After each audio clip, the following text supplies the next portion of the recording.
então deem uma olhada depois, tá?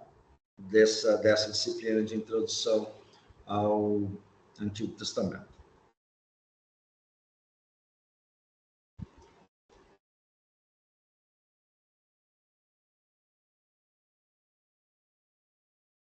Okay. Só mais um instante.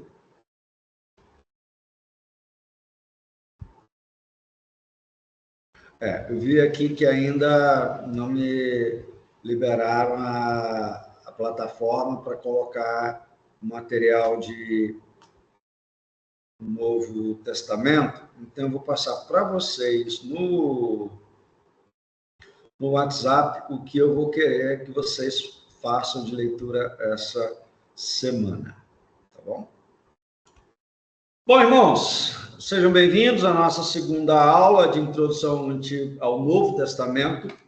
Nós estamos começando essa fase, eu acho que é muito interessante, porque nós podemos manter a continuidade. Na última aula, nós apresentamos alguns elementos introdutórios à introdução ao Novo Testamento, entendendo que o Novo Testamento, enquanto um conjunto de textos inspirados e, portanto, meios da revelação do nosso Senhor, do nosso Deus e Pai, do nosso Deus triuno, na pessoa principal de Jesus Cristo, o seu verbo eterno, sua palavra feita carne, ele revela-se, então, de uma maneira muito mais própria, primeiro, nos mostrando que o Antigo Testamento e suas promessas se cumpriram em Cristo. Em segundo lugar, eles aparecem como a reinterpretação, ou melhor, a interpretação do Antigo Testamento dentro dessa nova perspectiva que é o Evangelho. Isso é importante frisar, porque não é estranho, dentro da Igreja Evangélica Brasileira, nós encontrarmos grupos que façam distinção entre Antigo e Novo Testamento. Dizer, olha, isso é coisa do Antigo, isso é coisa do Novo. Isso é coisa do Antigo, isso é coisa do Novo. Dízimo é coisa do Antigo Testamento. O Novo Testamento é isso. A graça do Novo Testamento. As obras são do Antigo Testamento. A fé do Novo Testamento, a obediência do Antigo Testamento. Isso é uma dicotomia perversa, errada, porque ela não faz justiça ao fato que a revelação é um elemento progressivo dentro da vida cristã. Que o que foi revelado desde o começo da história, desde que Moisés foi usado por Deus para redigir o Pentateuco até Cristo, todo esse conteúdo só tinha um objetivo: a salvação de todo aquele que cresce no Messias prometido e encarnado, que é Jesus. Então, fazer essa separação de lá e cá, ela é errada. No entanto, é necessário nós entendermos que há elementos cumpridos, finalizados do Antigo Testamento, que encontram o seu lugar no Novo Testamento, em Cristo, em Pentecostes, por exemplo. Pentecostes é o cumprimento de Joel, capítulo 2. Então, nós estamos vivendo os últimos dias como havia prometido o Senhor em Joel 2. E isso se torna notório em Atos, capítulo 2. Há continuidades, há descontinuidades. Aquilo que nós falamos algumas vezes a lei não foi revogada, mas é sempre precisamos de considerar o que é lei e o que não é lei. Tá? Então, aquela questão de lei moral, lei cerimonial, lei civil, tudo isso tem os seus elementos de continuidade e descontinuidade. Nesse sentido, nós temos transformações, mas essas transformações são transformações, por assim dizer, teológicas, uma vez que é Deus que ordena. Ok? Vimos, então, que o Novo Testamento, enquanto um conjunto de documentos, também ele tem a sua formação. Ele não cai pronto do céu. Consideramos inicialmente que perceberam alguns elementos do Evangelho, e isso é uma coisa muito importante. Os Evangelhos não são os primeiros textos, em termos históricos, do Novo Testamento. Quando nós pensamos em textos mais antigos do Novo Testamento, a gente está falando das cartas de Paulo, das cartas de Pedro. E, aliás, as mais antigas mesmo, de Paulo. Uma vez que nós temos aí a primeira Tessalonicenses sendo escrito entre 49 e 51 depois de Cristo. Nós temos um período de escrita de Paulo entre 49 e 54, 55 no máximo. 49 a 64 ou 65. Quem é bom de conta, uns 18 anos, sei lá, 19, 18 não, até menos, 16 anos. 16 anos. Da primeira à última carta do apóstolo Paulo. Por que isso? Por conta da morte prematura dele, ali no ano 54, no máximo 55, depois de Cristo, quando da 64, 65, depois de Cristo, com a perseguição de Nero, onde tanto Pedro quanto Paulo serão martirizados em Roma por essa ocasião. O que nós temos de pronto é isso. No entanto, da mesma forma, nós temos os escritos dos evangelhos, principalmente os sinóticos, que vão englobar aí um período entre 62 e, no máximo, 69, por conta de um limite imposto. Qual é o limite? A destruição de Jerusalém no ano 70. Óbvio. Os críticos vão dizer, não, isso aqui é uma profecia depois que aconteceu. Porque é muito detalhado, principalmente em Lucas, o que seria a destruição de Jerusalém, que está presente em Marcos, capítulo 13, Mateus 24, agora eu sempre esqueço a referência de Lucas, que está ligado ali com a destruição de Jerusalém, o sermão profético de Jesus, e ali é uma embaralhada só que nosso Senhor faz, só para confundir a gente hoje. Então, essa profecia da destruição de Jerusalém, ela serve como um marco. Se cremos, então, que essa revelação é anterior, ela tem que ser escrita antes do ano 70, que foi o ano da destruição de Jerusalém por Tito Flávio, general romano, posteriormente elevado à condição de imperador de Roma. Então, nós temos os evangelhos sinóticos aqui como um elemento fundamental para compreendermos os elementos principais da fé cristã. Ok?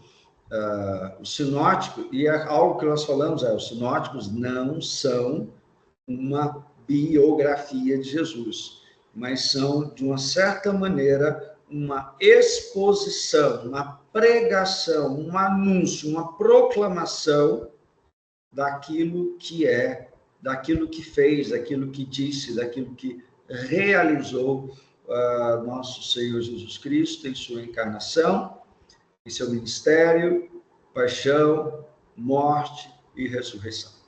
Até aqui algum comentário, alguma pergunta, alguma dúvida?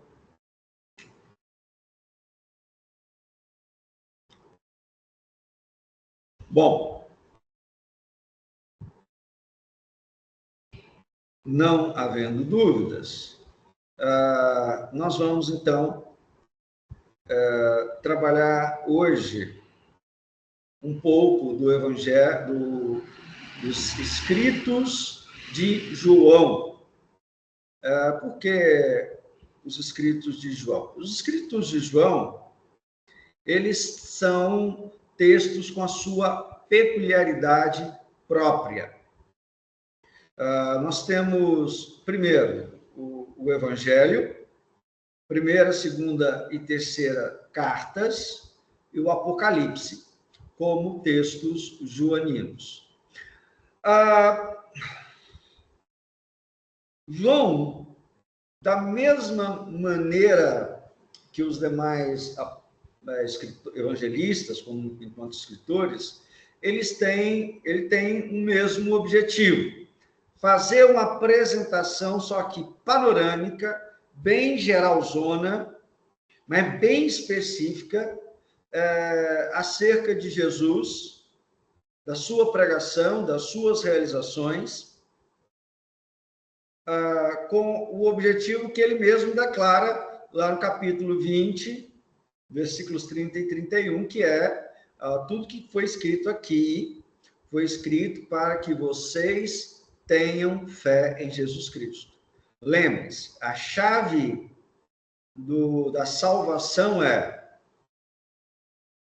para que todo aquele que nele crê não pereça, mas tenha a vida eterna. Essa é a chave da razão pela qual João escreve seu evangelho.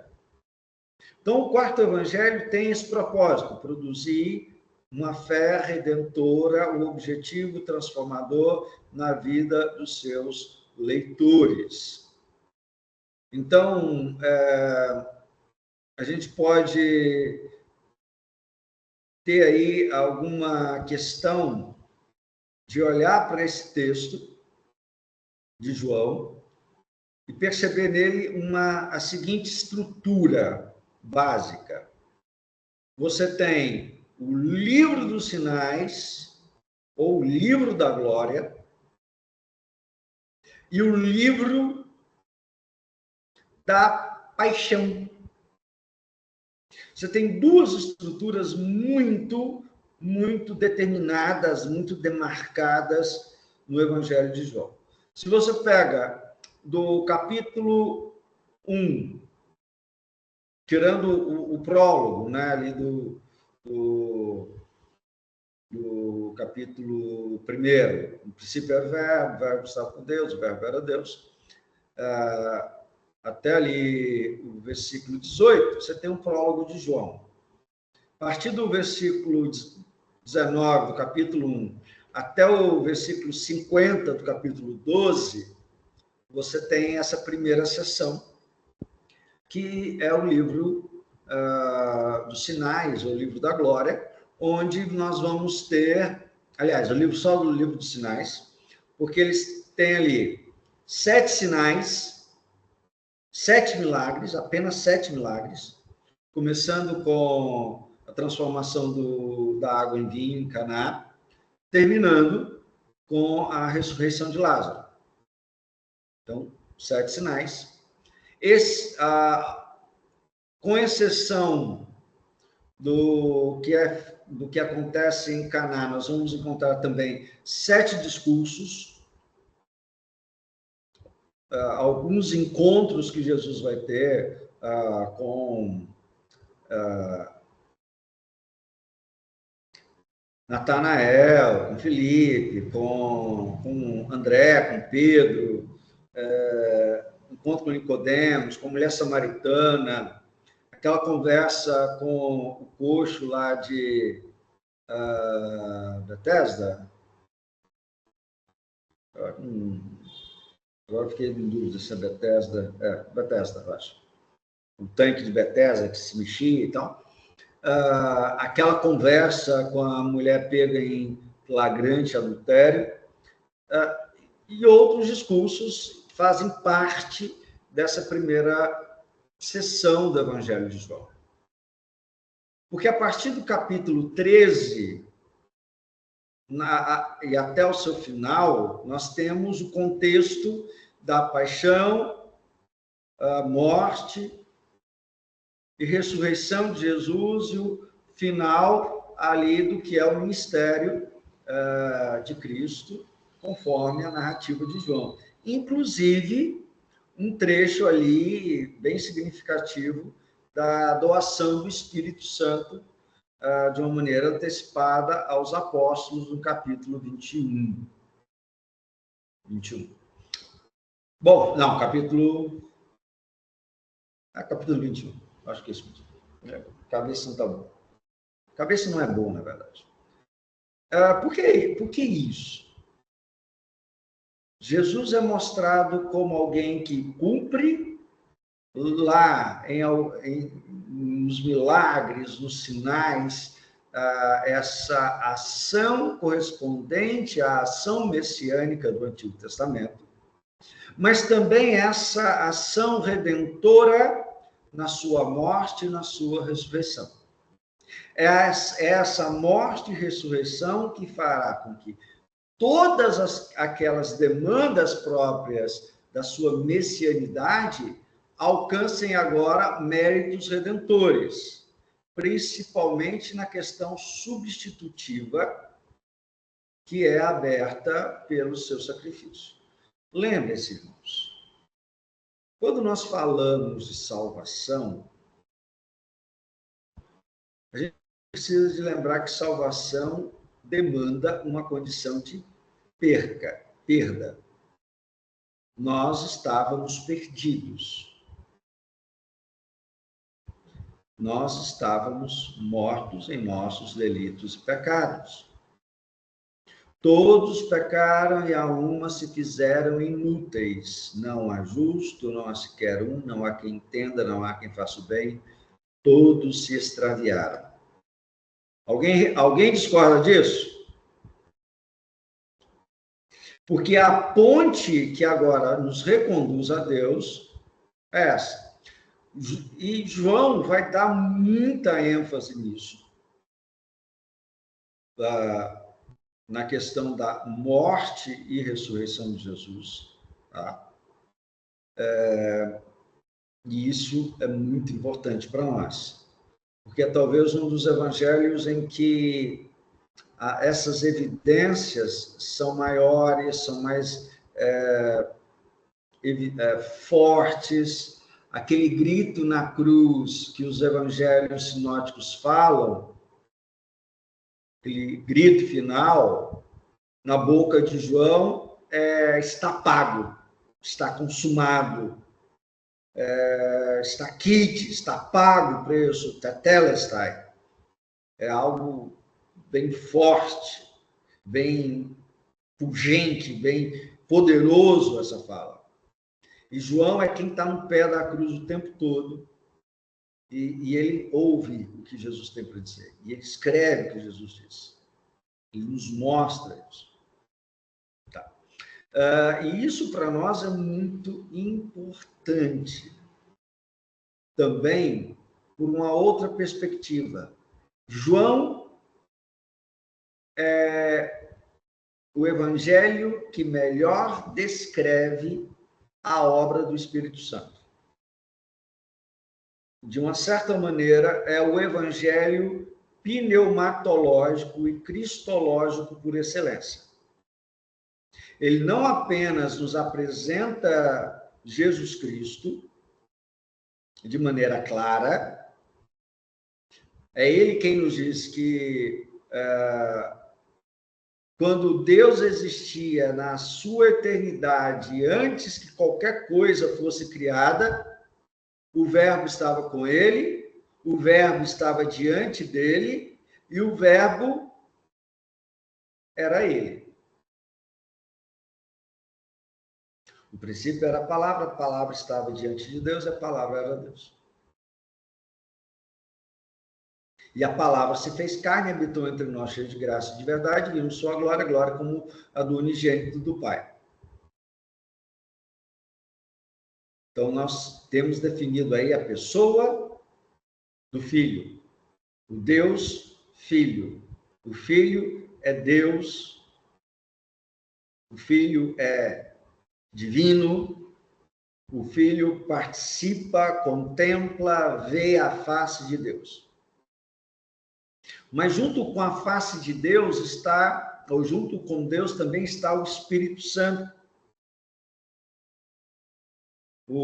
Aquilo que o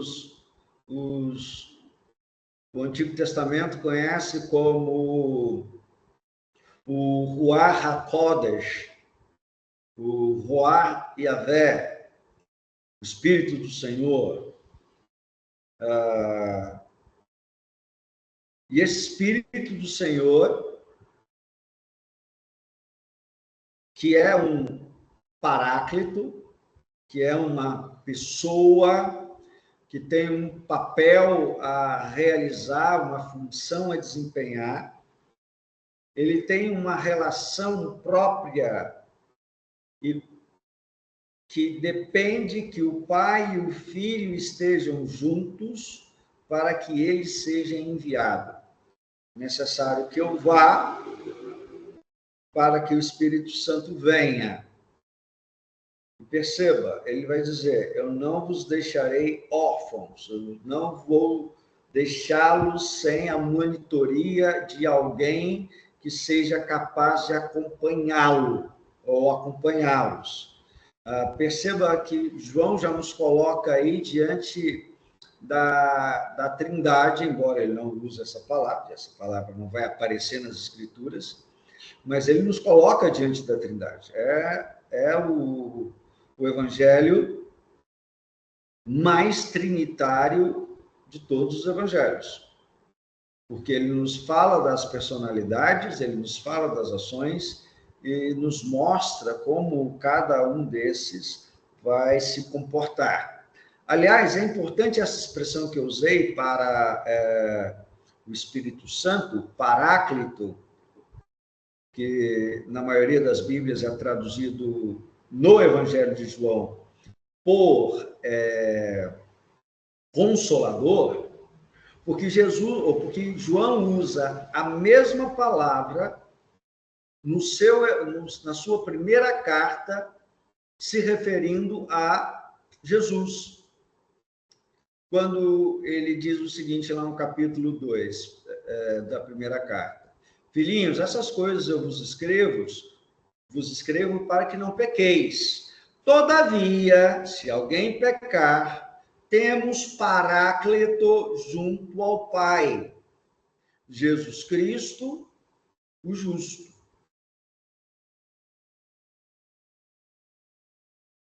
Aí os tradutores optaram por usar a expressão advogado. E abre um parênteses, embora seja a introdução,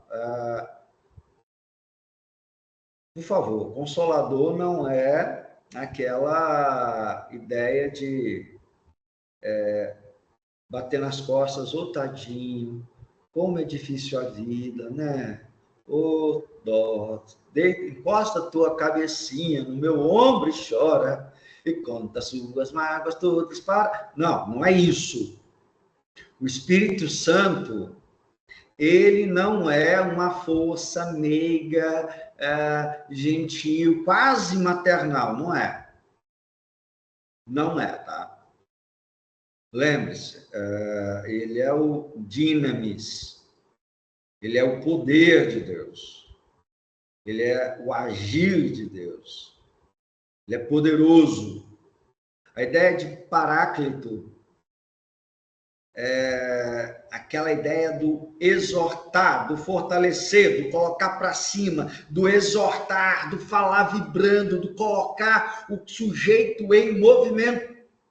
O Espírito Santo é o elemento-chave de colocar as coisas para acontecer. É o Espírito Santo que atua como o motor da igreja. Sem o Espírito Santo, a igreja não caminha.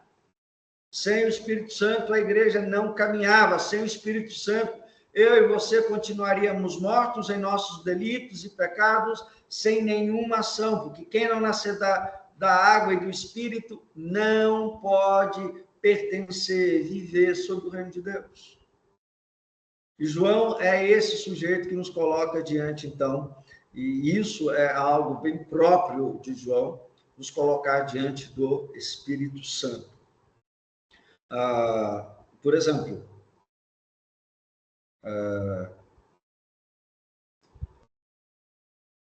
sabe qual que é o símbolo do Espírito Santo no Evangelho de João?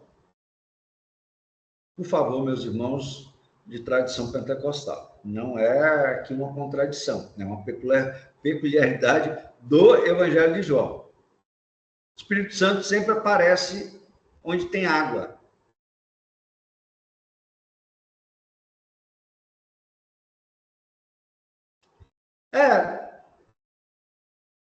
Por exemplo, primeiro milagre de Jesus tem a ver com o quê? Água.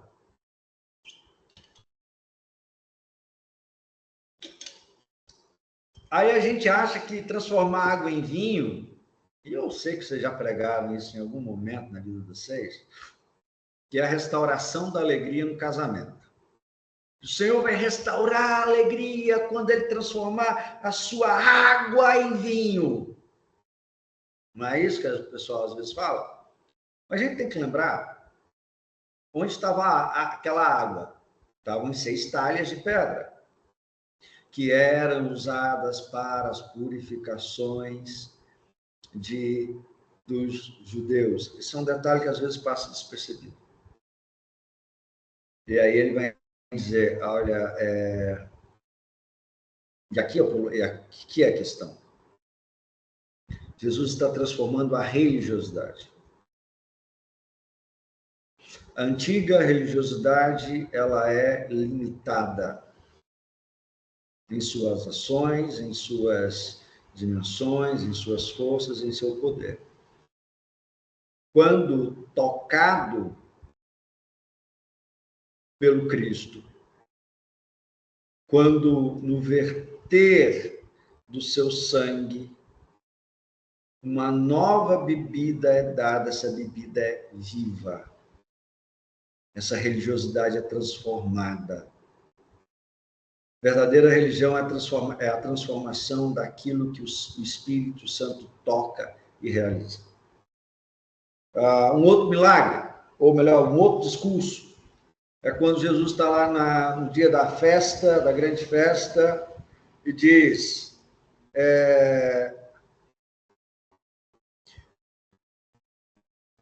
aquele que crê em mim, como diz as Escrituras, do seu interior fluirão rios de água viva. E João completa. E isso ele dizia acerca do Espírito Santo que ainda não havia sido dado. É a mesma coisa que Paulo vai falar lá em Tito, que é o lavar regenerador do Espírito Santo. O nascer da água e do Espírito tem a ver com um texto lá atrás de Ezequiel, onde Deus asperge água pura para purificar a pessoa e coloca ainda o Espírito Santo, são ações de Deus na purificação. Então, tem esses elementos, tá? Óbvio, sim, o Espírito Santo também aparece em alguns momentos como essas expressões de fogo consumidor, de fogo purificador, e são imagens distintas, elas não são opostas, tá? Mas elas são complementares para dar uma percepção de um agir, de uma experiência transformadora, purificadora, santificadora, cáustica, dinâmica, poderosa. E João tem essas características. Alguma pergunta até aqui?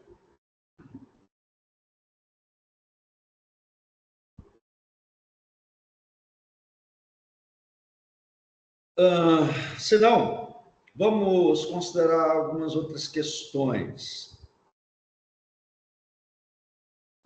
Eu falei na última aula que os evangelhos, eles são basicamente todos anônimos. E o evangelho de João é a mesma coisa. Exceto o Apocalipse, que ele dá o endereço de quem ele é, os demais já fala alguma coisa acerca de... Já traz alguns traços no texto, eu acho que eu não estou me lembrando se eu trabalhei isso, mas ele já traz alguns traços da sua personalidade.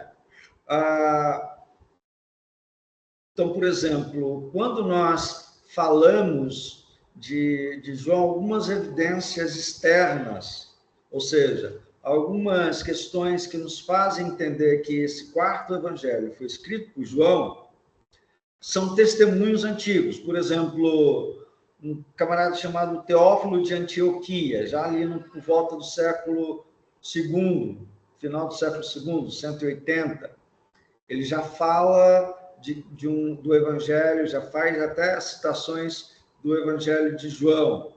Nós vamos encontrar certas pessoas, por exemplo, Policarpo, que foi discípulo de João, trazendo informações sobre essa escrita de João, desse evangelho. Por exemplo, Policarpo, que foi martirizado muito velhinho, por volta do ano 56, provavelmente teve ali uma vivência com João tão próxima que ele saberia até dizer para quem ele escreveu as 3 cartas. Então, e lembre-se, João termina a sua vida em Éfeso. Éfeso, Esmirna, está tudo ali naquele bololô da Ásia Menor, onde, e para quem João de Patmos escreve o Apocalipse. Então, nós temos ali uma proximidade e esses testemunhos são considerados como válidos. E essa escrita, então, do Evangelho nos parece ser muito própria, muito correta. Quem vai escrever sobre isso é um discípulo de Policarpo, que é Irineu, bispo em Lyon, na França, já no segundo século, mais para o final do segundo século, que também vai nos dar esses testemunhos. Então, assim, basicamente, nós temos uma série de afirmações que nos leva a entender isso. Um autor mais contemporâneo, ele nos traz uma série de questões para compreendermos que nos leva a crer, olhando para o texto, que é João que João é possivelmente esse autor. E quais são esses critérios? Primeiro, quem escreveu essa carta é um judeu, porque ele conhece os espaços, ele conhece os lugares da Judéia, da Galileia, ele conhece as relações de ritos, de procedimentos, é alguém que conhece o sumo sacerdote, é alguém que está alinhado com isso. Não é apenas um judeu, mas é um judeu da Palestina, é um judeu que nasceu ali naquela região da Galileia, da Judéia, e está ali naquele meio. Ele foi testemunha ocular do que aconteceu. Ele não é alguém que vê de fora, e ele não escreve como alguém de fora, ele escreve de dentro, no meio dos acontecimentos. Ele tem que ser um apóstolo, pela proximidade, ele tem que ser um apóstolo. Afinal de contas, o escritor, ele se apresenta como discípulo a quem Jesus amava. Isso só nos leva a uma pessoa, que poderia ser, e esse é João. Isso é um autor que, por exemplo, eu vou pedir para que vocês leiam alguma coisa aqui. Ele escreveu um texto, juntamente com outros, que é uma introdução ao Novo Testamento. O nome dele é Leon Morris.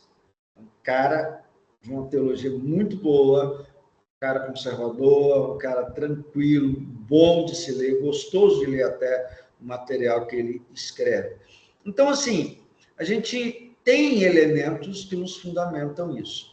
A data da sua escrita nos remete a algum tempo, e aí é talvez o mais complicado, porque, como eu disse, ele não precisa de ter ali aquele limite do ano 70, porque ele não faz referência e nem tem o interesse de fazer referência à destruição de Jerusalém. Aí, o objetivo dele não é dar uma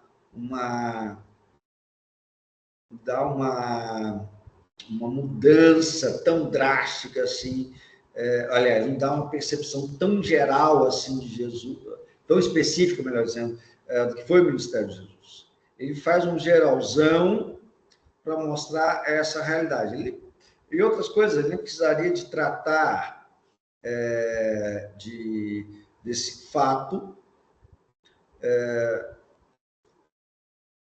porque ele não tem essa necessidade.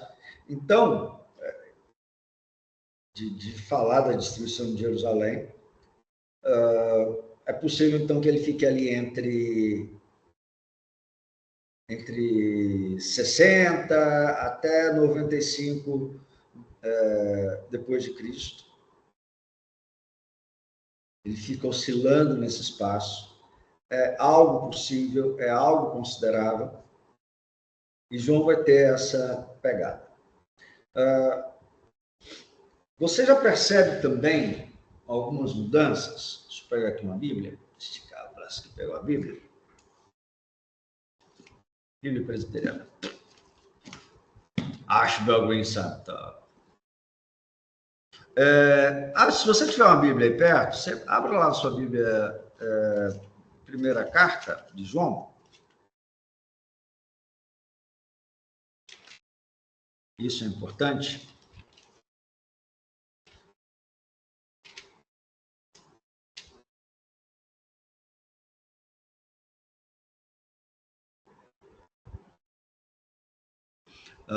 Ele já começa assim a sua carta.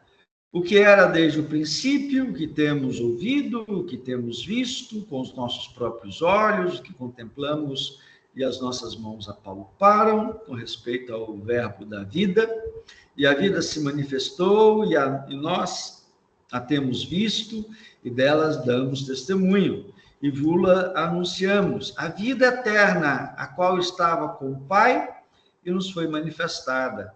O que temos visto e ouvido vos anunciamos, para que vós igualmente mantenhais comunhão conosco. Ora, essa é a comunhão, ou essa é a comunhão com o Pai e com seu Filho Jesus Cristo.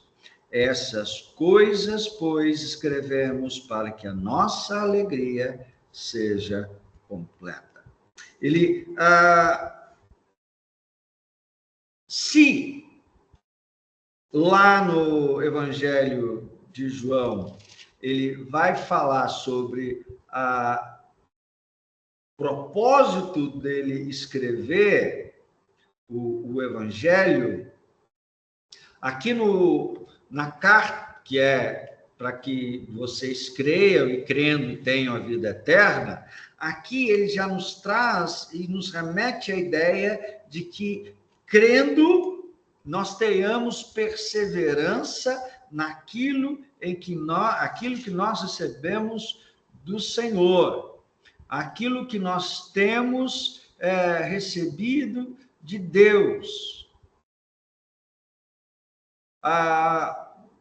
Também sabemos que o Filho de Deus é vindo e nos tem dado entendimento para reconhecermos o verdadeiro. E estamos no verdadeiro em seu Filho Jesus Cristo. Este é o verdadeiro Deus e a vida eterna. E aqui novamente, João nos dando uma questão muito própria de que Jesus Cristo é Deus. É esse trechinho que às vezes passa despercebido por nós, bem no finalzinho do texto, às vezes a gente está lendo no final do dia, está cansado, aí a gente não passa.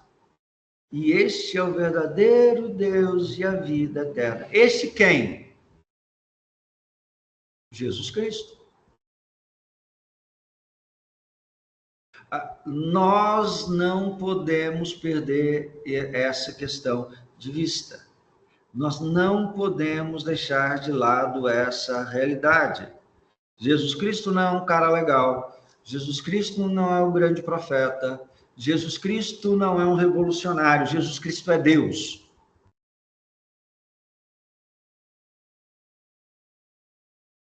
Jesus Cristo é Deus, com o Pai e com o Espírito Santo.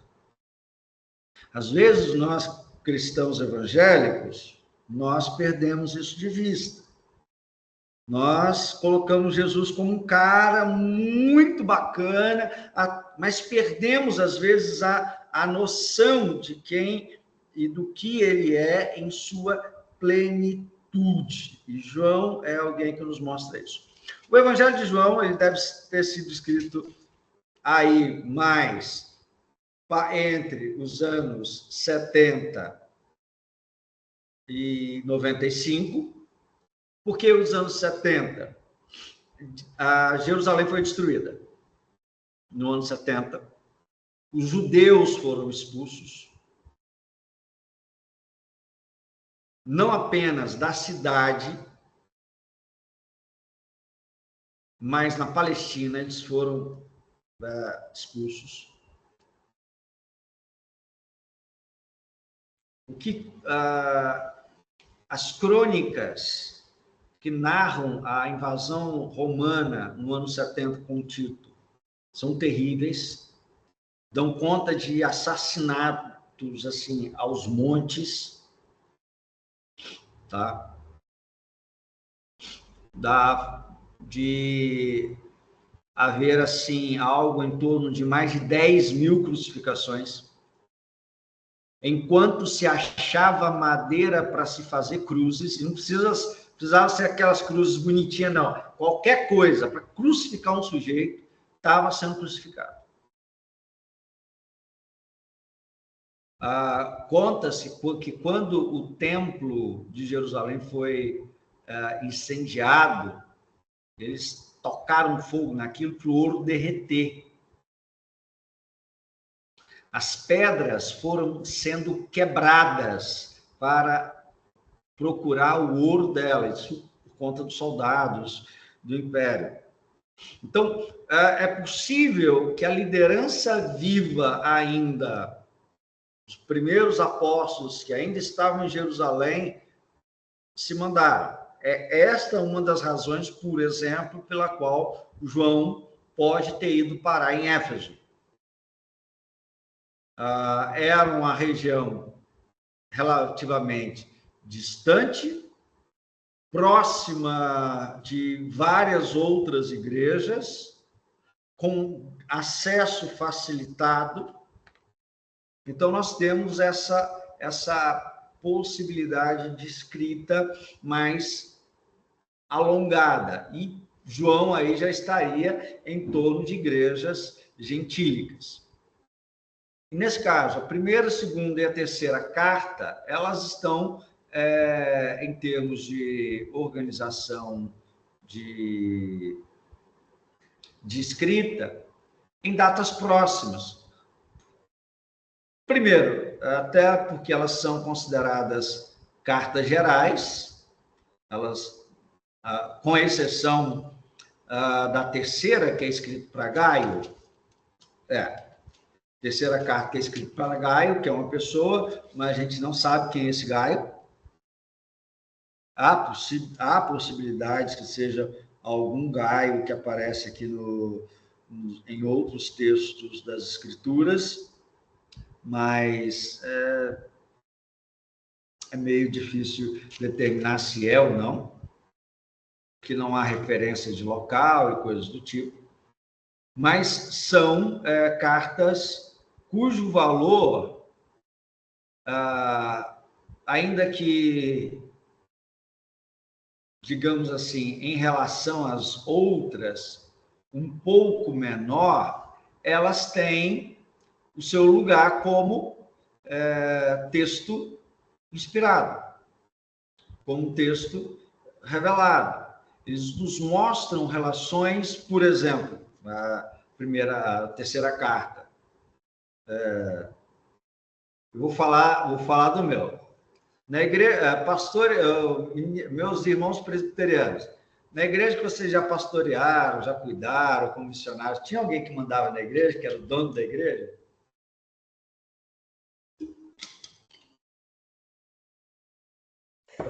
Toda igreja tem uma lira. Uma lira? Traduz para mim essa expressão.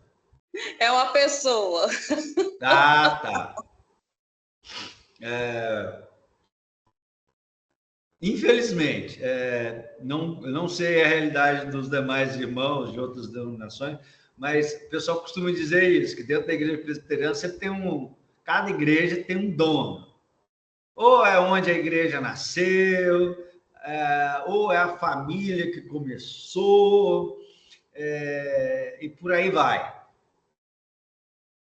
Às vezes não é, às vezes a família é mais rica, às vezes não é, às vezes é uma família com maior influência, e assim, influência por algumas outras razões, enfim, sempre aparece. E aqui é essa discussão, porque teve um camarada lá, não é o Gaio, tá? O Gaio é gente boa, é o Diótrefes, que gosta de exercer a primazia, não nos acolhe, não nos permitem que tenhamos acolhida, é gente que quer mandar na igreja. Então, assim, é um problema que é atual. Você conhece aquele irmão que chega na igreja, se a coisa não for do jeito dele, ele muda? Infelizmente, acontece. Então, tem essas coisas que trazem para nós como uma percepção, e é bom a gente ver isso. Aqui é aquela coisa, não existe ponta solta nas escrituras.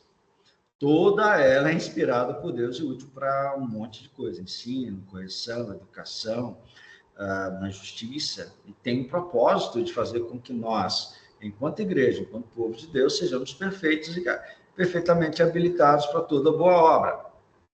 Bom, o que isso significa, então? Significa que nós carecemos de compreender e ler as Escrituras. João, então, ele vai trabalhar elementos, pelo menos na segunda e na terceira carta, muito específicos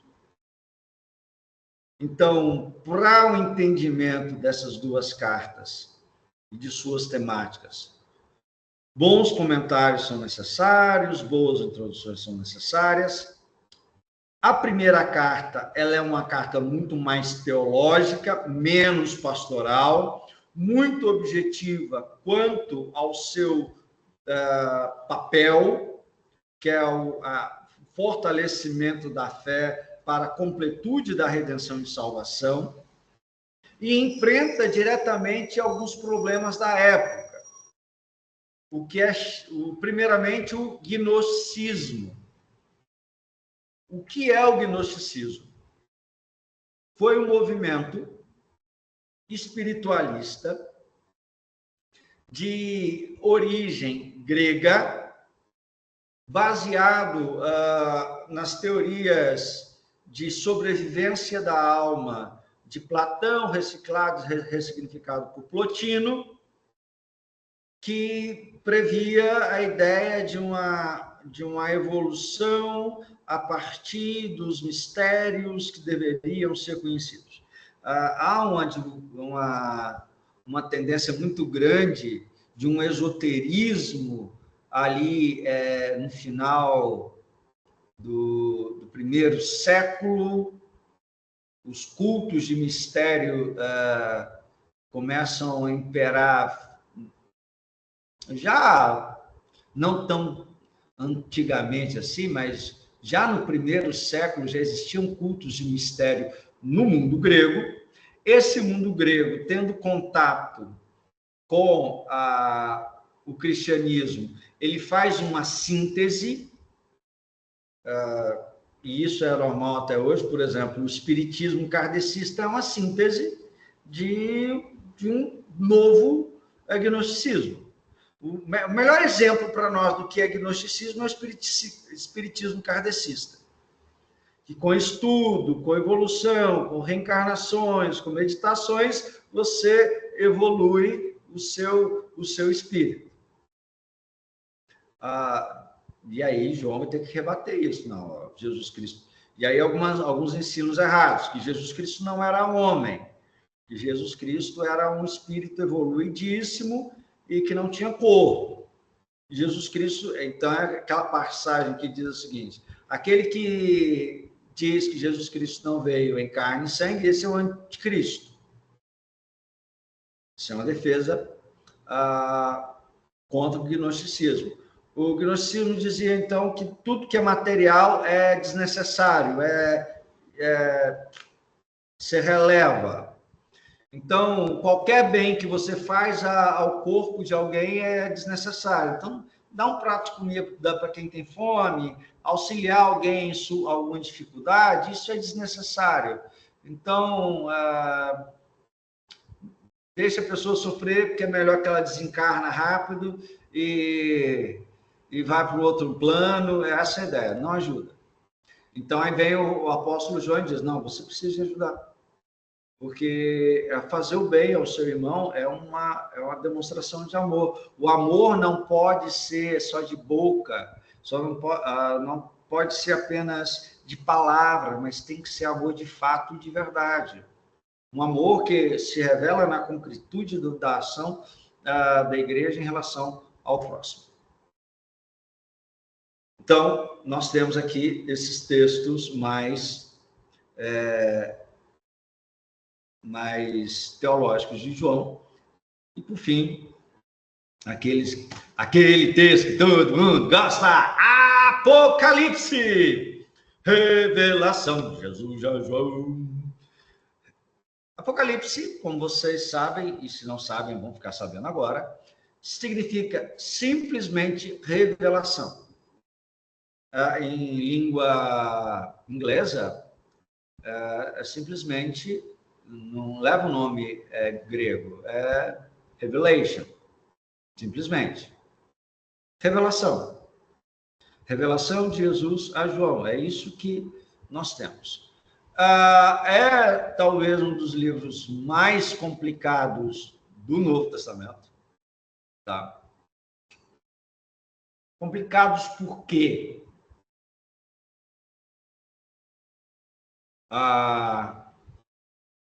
Primeiro, por ser uma forma única que nós encontramos no texto bíblico, que é o apocaliptismo. Apocaliptismo, alguma coisa assim. O que é isso? É um modo de escrita judaico do Segundo Templo,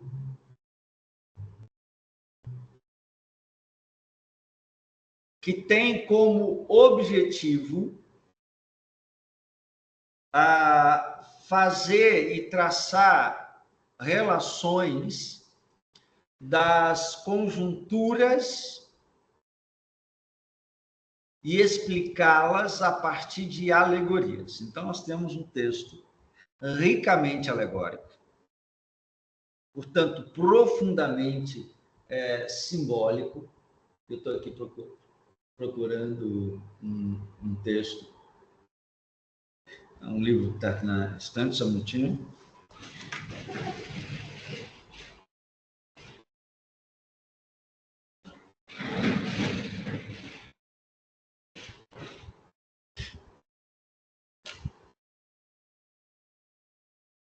Então, quando nós falamos de literatura apocalíptica, a gente está falando de algo que já tem origem dentro do mundo hebraico, que tem características próprias de interpretação, que tem características muito bem demarcadas, tá? Uma simbologia muito conhecida, mas que, infelizmente, lembre-se, João é um judeu palestino, primeiro século, conhece o apocaliptismo, conhece a literatura apocalíptica. Deus usou esse conhecimento em João e trouxe uma revelação. Só que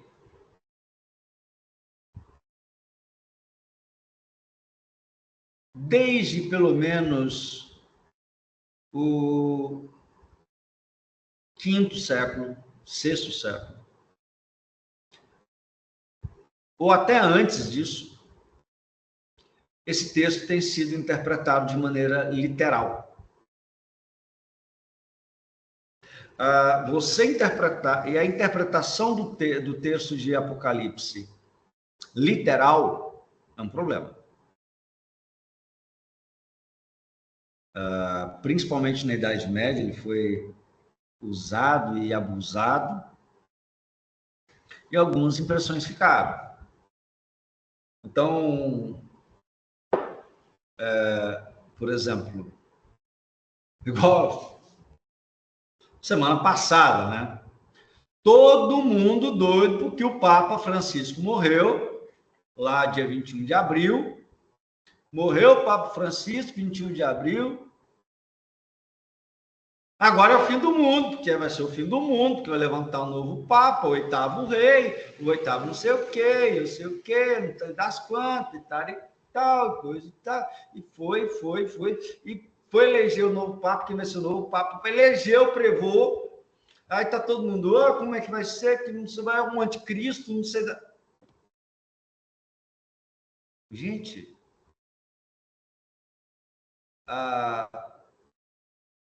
apareceu o cartão de crédito, é a marca da besta. Apareceu o chip, é a marca da besta. Apareceu não sei o quê, é a marca da besta. Tudo, o pessoal tenta achar chifre em cabeça de cavalo o tempo todo.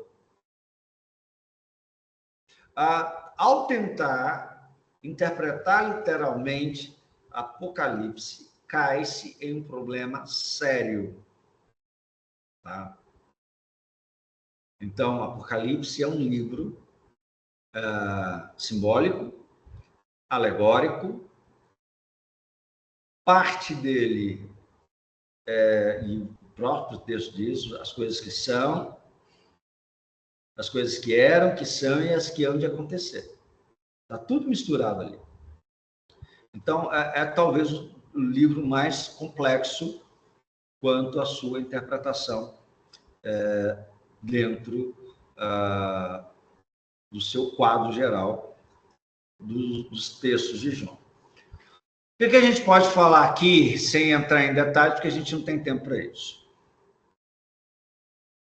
Basicamente, o Apocalipse ele tem uma mensagem. A mensagem é: a despeito de todas as coisas que vocês, no contexto de Domiciano, o pior de todos os imperadores, que estão sofrendo as piores dores e perseguições, e coisas que vocês vão reiteradamente perceber, viver, experimentar ao longo dos anos, saibam, quem está sentado no trono e reinando ao lado de Deus Pai Todo-Poderoso é nosso Senhor Jesus Cristo.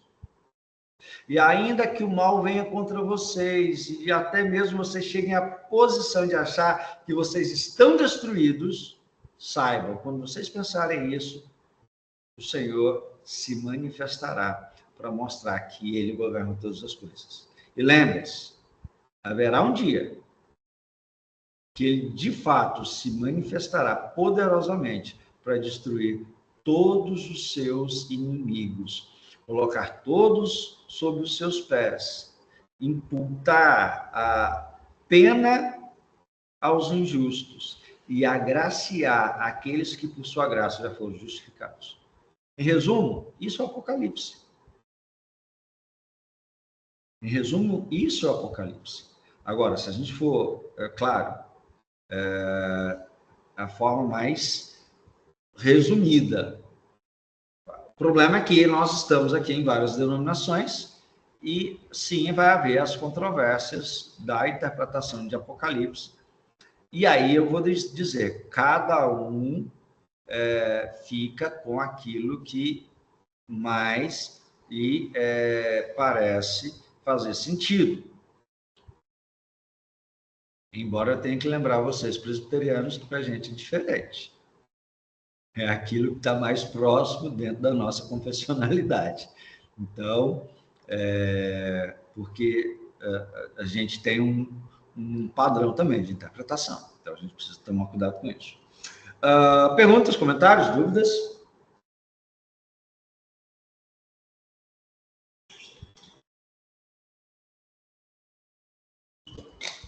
Não? Tem certeza? Então, por hoje é só. Eu vou, nos próximos instantes, passar para vocês o que eu quero de leitura para esta semana, tá bom? E, por favor, tem um tempinho aí, dá uma olhada lá no AVA de vocês, AV3, já está rolando. De novo, para quem perdeu alguma coisa de introdução à filosofia, dá uma voltada lá, está tudo aberto para que vocês façam as avaliações de vocês, tá bom? No mais, obrigado pela atenção de todos vocês, fiquem com Deus, um grande abraço e até a próxima. Ô, pastor. Oi. Maravilha. Quando se fala de Apocalipse, a gente